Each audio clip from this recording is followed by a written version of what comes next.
പരമശിവന് സ്വന്തമായി ഒരു സഹോദരി ഉണ്ടായിരുന്നു എന്ന് അറിയാമോ?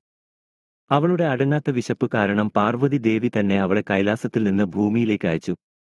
എന്തിനാണെന്ന് നിങ്ങൾക്കറിയാമോ? കൈലാസത്തിൽ പാർവതി ദേവിക്ക് കൂട്ടായി ആരുമില്ലാത്തതിനാൽ തനിക്ക് ഒരു പെൺ സുഹൃത്തിനെ വേണമെന്ന് പരമശിവനോട് ആവശ്യപ്പെടുന്നു. അപ്പോൾ പരമശിവൻ തന്റെ മായയാൽ അസാവരി എന്ന സഹോദരിയെ സൃഷ്ടിക്കുന്നു. എന്നാൽ അസാവരി വളരെ വിചിത്രമായ ഒരു പ്രകൃതക്കാരിയായിരുന്നു. അവളുടെ വിശപ്പ് സാധാരണമായിരുന്നില്ല. എത്ര കഴിച്ചാലും അവൾക്ക് തൃപ്തി വരില്ലായിരുന്നു. കണ്ണിമ വെട്ടുന്ന സമയത്തിനുള്ളിൽ കൈലാസത്തിലുണ്ടായിരുന്ന മുഴുവൻ ഭക്ഷണവും അവൾ ഒറ്റയ്ക്ക് കഴിച്ചു തീർത്തു. ഇതുമൂലം കൈലാസത്തിൽ ഭക്ഷണത്തിന് ക്ഷാമമുണ്ടായി. അതുമാത്രമല്ല, പാർവതി ദേവിയുടെ പട്ടുവസ്ത്രങ്ങളും അവൾ പിടിച്ചുവാങ്ങി. അവളുടെ ഈ വിശപ്പും പ്രവൃത്തികളും സഹിക്കാൻ കഴിയാതെ പാർവതി ദേവിക്ക് കടുത്ത മാനസിക ബുദ്ധിമുട്ടുണ്ടായി. സ്വാമി, ഇവളെ ഇവിടെ നിന്ന് ഭൂമിയിലേക്ക് അയച്ചാലും എന്ന് പാർവതി ദേവി പ്രാർത്ഥിക്കുന്നു. പാർവതി ദേവിയുടെ അപേക്ഷ പ്രകാരം പരമശിവൻ തന്റെ സഹോദരിയെ ഭൂമിയിലേക്ക് അയച്ചു. അങ്ങനെ ഭൂമിയിൽ അവൾ അക്ക മഹാദേവി എന്ന് പ്രശസ്തയായി.